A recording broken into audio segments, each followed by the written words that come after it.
Hey everybody, my name is Mike Montgomery, and this is Jasper, and today we're going to show you how to build this surprisingly easy to make mid-century modern dog bed on Modern Builds. Come on, buddy.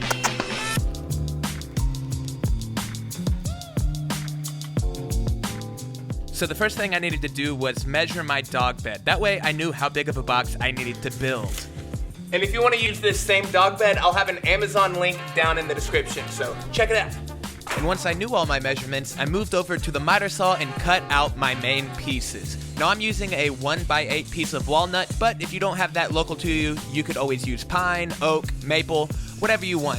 Here I'm at my table saw and I'm making what's called a rabbet on the bottom of the boards. It's just a recess that the bottom panel will sit into, that way it's not visible. I've got a 3/16 inch piece of plywood, so that's about how big the recess is.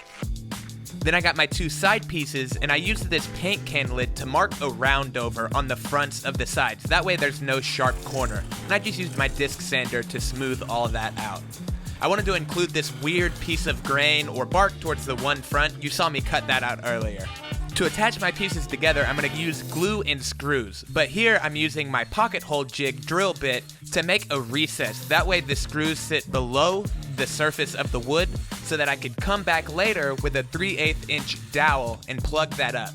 It's a really cool way to make high-end looking joints really quick and really easy. I just used these right angle clamps from Rockler to hold everything square, then I could screw it all together, and that's going to hold everything while the glue dries. Once the glue dries, combined with the screws, these are going to be really, really strong joints. And like I mentioned at the beginning of the video, the two sides and the back piece are cut out of a 1x8, while the front piece is cut out of a 1x4. And I did the same thing with the glue and screws. Once I had my dowels in, I used what's called a Japanese pull saw to cut them all flush. I'll have a link in the description. And then the last thing I had to do was plug up the little holes on the ends from the rabbet joints that I made earlier. Then I could move back to the table saw and cut my 3/16 inch plywood to size. I just added a bunch of glue to that recess, then I could drop in my panel. While I let the glue dry, I added some nails to hold everything really securely. And by the time I had all that finished, I could go back with my Japanese pull saw again and trim all my plugs flush. And while I do that, I'd like to take a second to thank this week's sponsor, Squarespace.com. Squarespace makes it incredibly easy to build your own website. They've got tons of super professional looking, ready to use templates right out of the box. All you need to know how to do is drag and drop files and pictures, and you can use Squarespace. I've been using Squarespace for my Modern Builds website for over a year now, almost 2 years, and I was building websites on Squarespace for other people before that. I've never used another website building platform, and I don't want to. Squarespace makes it so easy to be able to build your own professional looking website. And Squarespace has been nice enough to offer viewers of Modern Builds 10% off of their subscription. All you have to do is follow this link, which will also be down in the description, and use this code to get 10% off of your purchase. So whether you need a website, a custom domain, or an online store, be sure and check out squarespace.com for all your website needs. Lately, it seems like most of the things I've been building have incorporated tapered legs. And tapered legs are really cool, but I wanted to stray away from that a little bit for this project and build something a little more square, a little bit more blocky. So I cut a bunch of 1x2 pieces of walnut to about 5 inches long. Then I could glue those pieces together to make relatively square blocks. Then I moved back over to the table saw and I could trim them all square.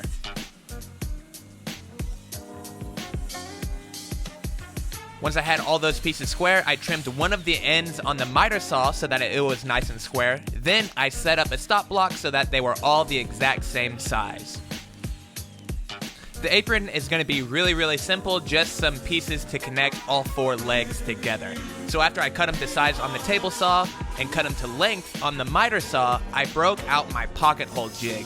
I know pocket holes aren't everyone's favorite, but they are a super easy way to put this base together, and no one will ever see the pocket hole screws.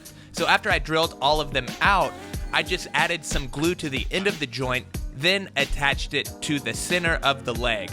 This assembly looks really cool because there's a little bit of space on the inside and outside of the leg that gives it a really cool notched texture. Once I had them all together, I could flip it over and make sure it was all square and flat, which it was. So that meant I could add some glue to it and attach it to the box. I just made sure there was an equal distance from the edge of the box to the edge of the legs all the way around. Then I waited for the glue to get tacky so that I could flip it over without it moving, then add some weights. I thought I was just going to add weights, but then I had a change of heart and decided to add some screws for a little extra strength. Once I cleaned up all the glue, sanded everything, and rounded over all the corners, I added a coat of boiled linseed oil that really made this walnut look beautiful. And remember when I mentioned that weird piece of walnut texture earlier? This is why I decided to keep it. It looks beautiful. So the whole goal or the whole design challenge with this piece was how to build a mid-century modern inspired project without any tapered legs. For a couple reasons. One, I've been using them a lot lately, so I wanted to try something a little more square. But two, because they're pretty intimidating oftentimes for people. Tapered legs usually aren't easy to get your head around for the first time, so I wanted to make something a little simpler. And I think I did that. The dowels add a really cool high-end look, and the base is, well, really cool. So I hope you guys enjoyed this project, and like I mentioned toward the beginning of the video, I used walnut, but you could really use whatever type of wood. If you only have oak or maple or pine at your local Home Depot, you can always use that, and remember, you can always stain pine as well. But I do recommend you find some hardwood or plywood supplier near you. You're gonna get a lot better prices and usually a little bit better quality. And I also wanna give one more huge thanks to squarespace.com for sponsoring this video. If you need a website for any reason, be sure and check them out. Like I said, I've been using them for over 2 years now, and I'm a huge fan. If you plan on building this project for yourself, make sure and check out the link in the description to the written article on my website. It's gonna have a materials and supplies list, step-by-step plans, and all the information you'll need to be able to build this yourself. If you've got any questions about this project, leave me a comment down below, or you can hit me up on Instagram. If you enjoyed this video, I'd really appreciate a thumbs up. That lets YouTube know that this was a good video and helps them know to recommend it to other people. And finally, if you're new to my channel and you're not already, I would really appreciate it if you considered subscribing. That way you can stay updated every time I post a new project video. So thanks a lot, everybody. I hope you have a great rest of your week, and we'll see you next week on Modern Builds. Whoopsh. Oh, I messed that up. Let me try again. Whoopsh. That one was better.